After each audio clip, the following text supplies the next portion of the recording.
Hello, this is Shikha Tiwari, and welcome to another episode at You Reinvent. Today, my guest is Mr. Jivesh Singh Sandhu. Jivesh has over 18 years of cross industry experience across multicultural organizations. He has worked extensively in establishing the corporate brand while launching new products and services targeted towards different customer sets. Credited with setting up the digital media wing and leading some of the industry's first initiatives in the digital medium, and more importantly, he led the integration of traditional and new media successfully while leveraging cross industry skills and best practices. The reason I have him here is that for the last couple of years, been working with an organization called Absolute Training Solutions. ATS is a consulting and solutioning firm focused on the education sector. They work with all stakeholders of an institution in developing the business and brand through capacity building. Today, we're going to focus on how ATS is helping bridge the gap between the students who are passing out from these schools and colleges and what the workforce expects. Fortunately or unfortunately, our world is changing at a very rapid pace. But are we ready? Are our children ready for the workforce? The answer is no. Let's get on to a conversation with Mr. Jivesh Singh Sandhu and understand what ATS is doing and what we as parents can do to prepare our children better. So please join me in welcoming Mr. Jivesh Singh Sandhu. Hello, Jivesh. Thank you so much for joining us today. Hi. And thank you for taking out the time to be here with us and, share your thoughts on some of the skill gaps that the students are facing, the educational institutes who are sending out children into the workforce. There has always been a disconnect, if you remember from our times also, the way we were schooled and the way what we unlearned and then learned again when we started working. But I'm guessing because of the way and the speed at which the world is changing, that gap is becoming more and more prominent. So I would like, because you're working in this field, I would like to have this conversation and have you share some insights. So to begin with, I believe ATS, your organization, Absolute Training Solutions, is helping organizations as educational institutions in bridging this gap, right? So, Yes. what are some of the obvious gaps that you have found in your work with Absolute Training Solutions for the last couple of years? And how do you think ATS is planning to, bridge this? What are the gaps and how are you planning to bridge this? So, your thoughts. Sure. First of all, thank you for having me, Shikha. It's always a pleasure talking to you. Like you rightly mentioned, when we speak about Indian market and the graduates and postgraduates coming out of this part of the world, it's been pretty standard for the last probably 10, 15 years that the soft skills has been an obvious area of concern. Pick up any industry report, pick up any research, and they will tell you that this is becoming more and more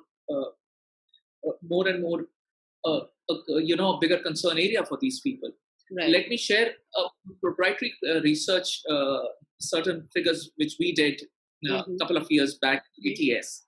Sure. So for every 100 students out of a technical college, around 70 to 75 students are able to clear the technical rounds during the placement season, which I have always maintained is a testament to the robustness of the functional knowledge which the kids have. Right. However, from 75, the total number of students who eventually get placed is not more than 15 to 20. So there is a huge gap between clearing the functional rounds and moving on and clearing the rest of the HR or fitment rounds, whatever their fancy names these days the organizations call them by. So the biggest drop happens at that point in time.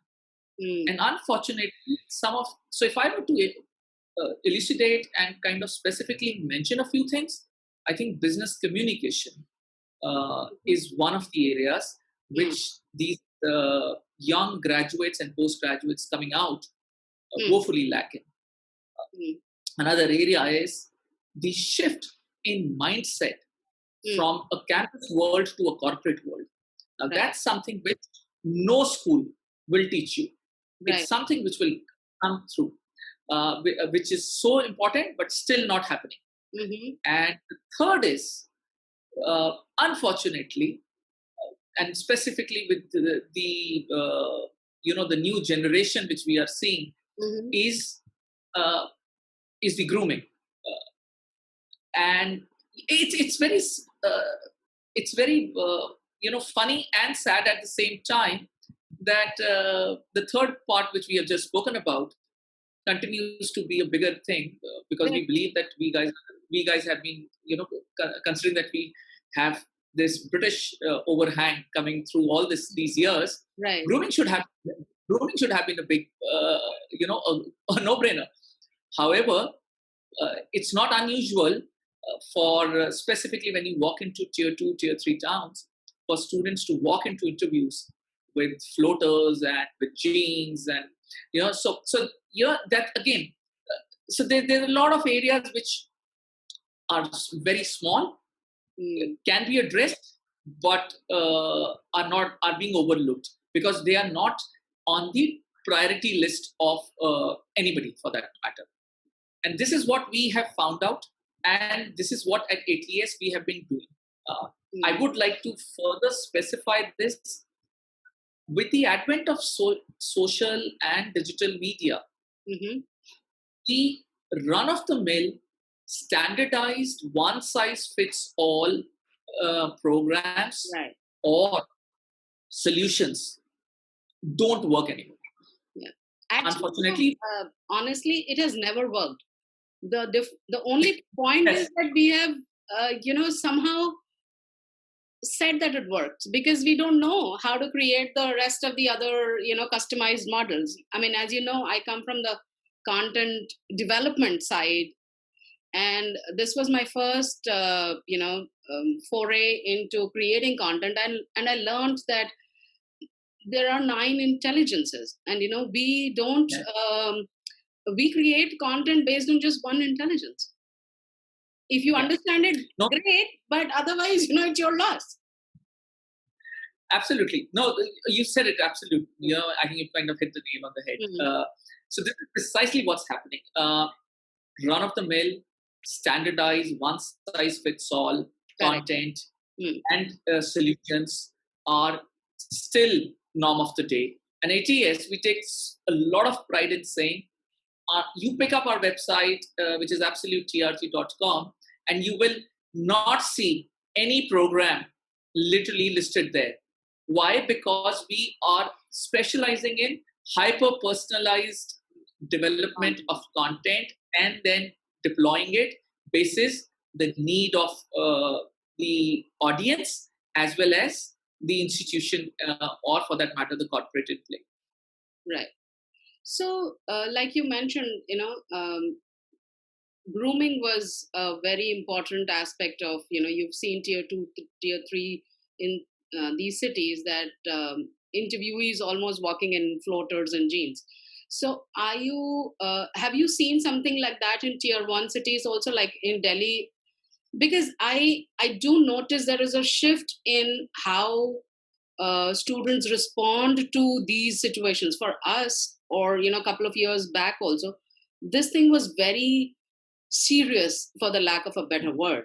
But right now it's more chit-chatty kind of a, so it's interesting that you picked so yes, while I specifically spoke about tier 2, tier 3 towns, incidentally this trend has only initiated from tier 1 towns or metros, where the casual approach has contributed. So, like I said a little while back, it's the mindset shift which we are talking about. Right. We are speaking about candidates being ready mentally, thinking, "Hey, listen, this is no more college life. Right. We are not kids anymore. Now We you're will be jumping the seen workforce. and yeah, we will be seen and treated like adults, Correct. corporate, professional, Mm. and yes, there is one more thing which has contributed to this, and that's the emergence of the startup culture. The Mm. startup cultures very proudly started saying, listen, casual dresses all throughout the Yeah. week. It's no longer, I'm sure you and I have, uh, we have worked together. There was a concept called Friday dressing. But those Friday dressing also had certain norms. Norms, right. And then, if you look today, it's suddenly shifted to literally casual attire the whole week. Monday morning, first thing, and so certain companies put it up very prominently on their hiring platforms, Right. saying casual attire the whole week, Right. which is okay, which is fine. But this is super critical that this is seen not as the culture of the company, but not during the hiring process. Correct. I don't know if you saw this. It was very popular on LinkedIn. There was a 60-year-old guy who was interviewing during this COVID time. So obviously he's doing it via laptop, and he was in a suit and everything, all professionally dressed, and he was doing push-ups in that. So his idea was, of course, to show that I may be 60, but I'm young enough and fit enough to be at the job. But what I liked was he was still in a suit, Yeah. So great. Certain points you rightly mentioned. There are certain basic norms which stand the test of time.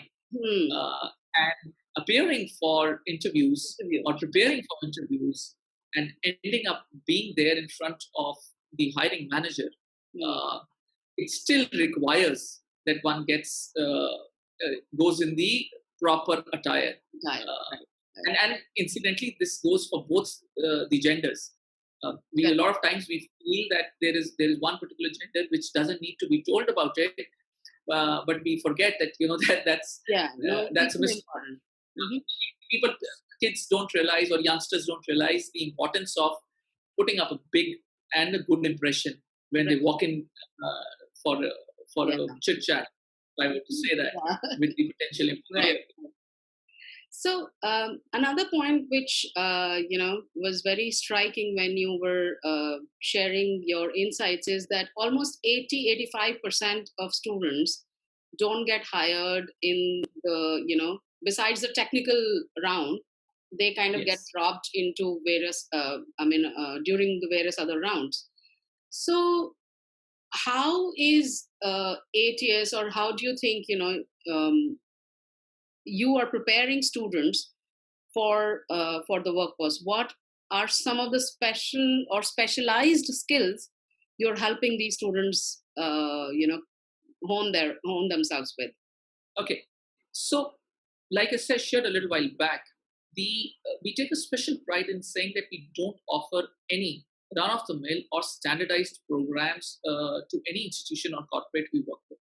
Our first step when we sign up with or walk into an institution is that we try and assess what is the current level at which they are already operating. Yes, most of the colleges, most of the schools, and most of the institutions have in-house cells which are working on personality development or communication, or for that matter, preparation of interviews. However, the truth is there will always be certain gaps. At ATS, we take immense pride in saying we are working with bespoke solutioning in mind, which means we assess, we just complement and supplement of what is needed. We don't redo or reinvent the wheel there. And once we understand where the challenge or the need lies, we then go about developing a holistic solution to it. Let me share an anecdote with you. We worked with a pretty popular school of one particular city, and we were told that they are looking at a particular skill set to be, uh, to be given, to be taught to the students. We realized that when we were doing our first level of assessments, that the exposure of, unfortunately, the faculty as well as the overall ecosystem of that particular city itself did not allow the students to retain most of the information what was being taught to them. There's nothing wrong with it. There's a certain sensibility of every particular city, every particular institution. So we need to respect that. So at ATS, what we did was we developed a full concept which not only addressed the students but also helped the faculty with understanding of what is being done with their candidates, so that they could act as internal brand champions or internal champions for that particular input, and ensure that the learning does not fall back to the level 0, and some of it is retained. We all know the rubber band effect. You stretch it for a little while, it will come down to its original position, but if you continue stretching it, it will attain a permanent, a permanent change in its shape and size. Correct. But that permanent thing can only happen if the internal champions continue to, give those refreshers. Correct. And so we did that. And to top it all, what we did was we completed this holistic thing with the third party, which is with the parent community. We told them what is being done with your kids. How do you ensure that once the kid walks out of the institution and goes back home, right, that they are motivated, and then again, in their own ways, being a compliment for the efforts which they are making? Because when you look at this whole ecosystem, start improving upon it. So that's the way we approach all these issues. So right, it's not, you look at, like I said, hyper personalized. Same institutions or similar institutions, I say, right, in the same city have different ethos, have different kinds of culture emanating out of them. So how can a same program can be run for the both of them? Forget about that. In larger institutions, you spoke about Delhi or Mumbai. Larger institutions have sometimes tens of thousands of students in the same campus, but they are in different courses. And sometimes each course has its own different culture there. Right. So you need to design things keeping in mind the sensibilities of those courses. Technical skill sets may not require the kind of introvert or communication skills which probably a sales and marketing course would require.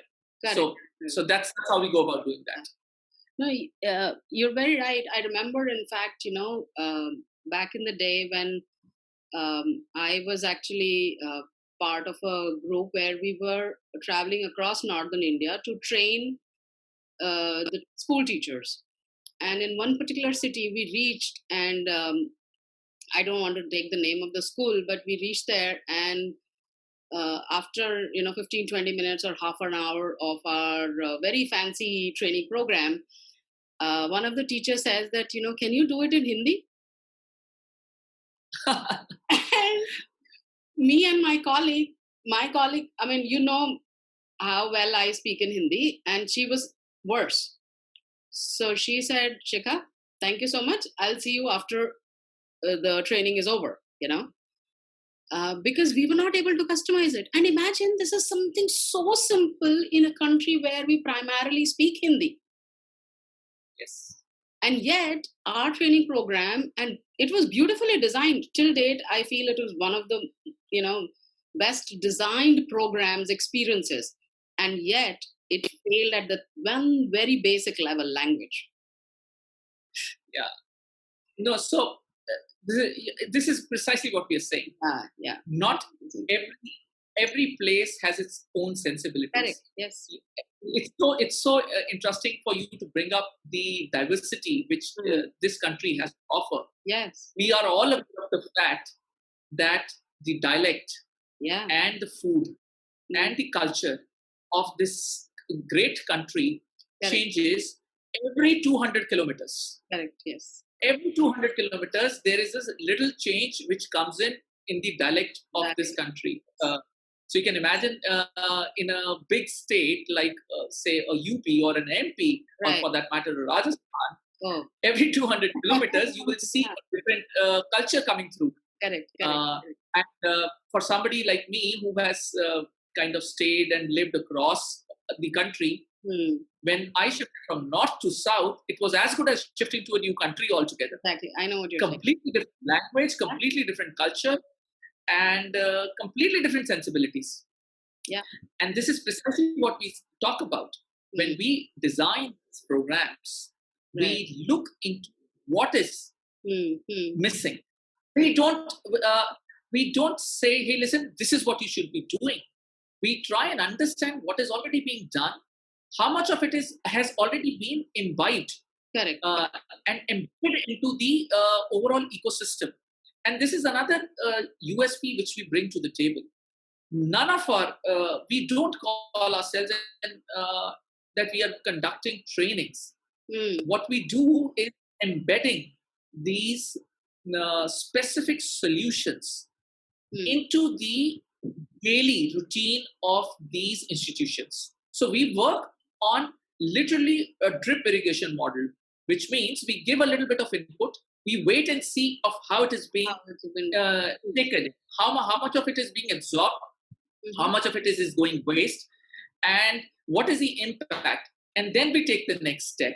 So since we, to keep it simple, if it is communication, one cannot expect that a days long intervention or a training program, say on voice modulation, will do wonders, because the very next day the kids would have forgotten about what all voice modulation was. However, if you break it down over, say, 6 months or 8 months, and work specifically on figuring out what was the what is the need of those candidates, B, how much should we give them. It's not necessary. It means see, we are one of the biggest economies of the world, and no longer, even when you look at Google for that matter, today Google says, go and check out any word on pronunciation, and it will have 3 pronunciations for you. Indian pronunciation, British pronunciation, and American pronunciation, which means the world has woken up to the fact that yes, it's fair enough. Right. If they pronounce it in a certain fashion, so it's not necessary to harp upon a particular form of pronunciation. Thank you for sharing your thoughts there, Jivesh.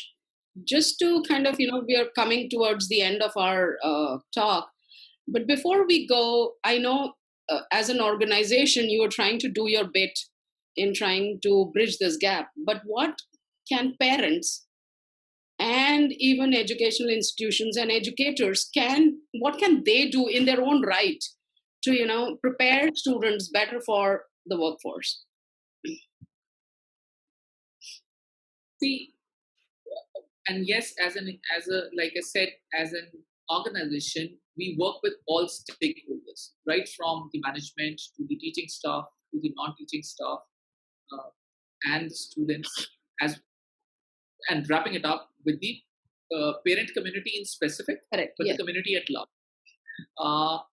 We genuinely believe and strongly propagate that the unlearning, relearning, and the same cycle of this unlearning and relearning, specifically for the teaching faculty, needs to be pushed harder.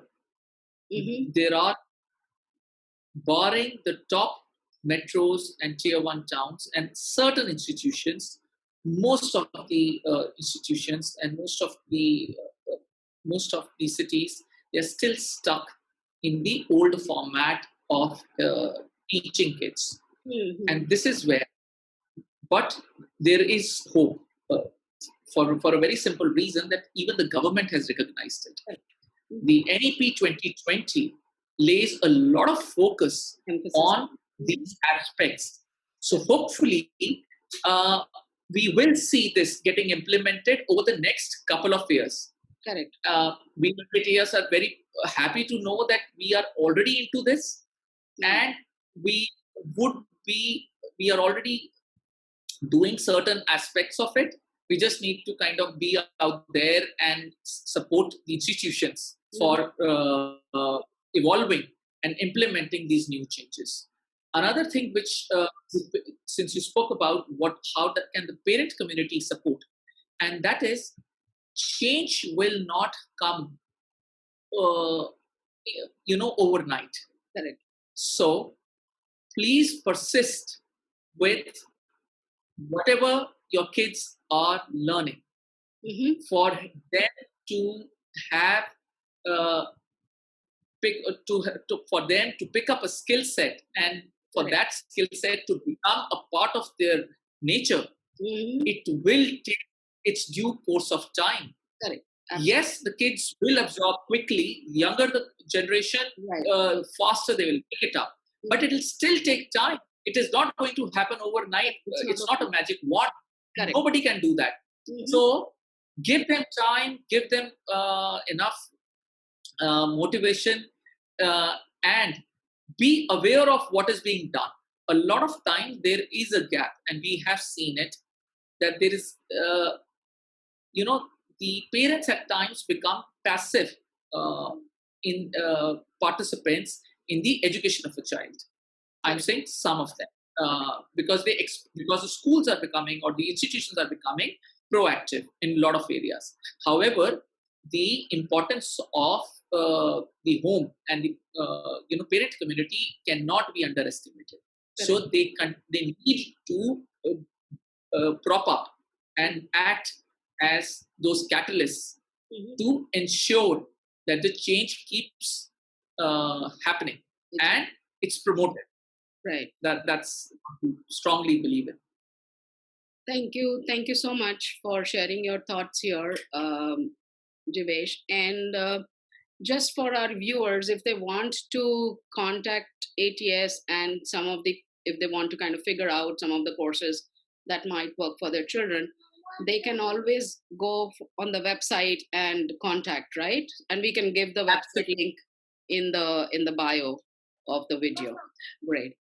Yes, absolutely. So absolutetrg.com is our website address. Okay. Like I said earlier, some people might find it a little odd that we don't have courses listed out there, but this is for your own good. Right. We strongly recommend stakeholders to come and have an introductory or an preliminary discussion with us. Right. And let's find out what needs to be done together. And we can assure you of one thing: you will not be disappointed with the outcome of it.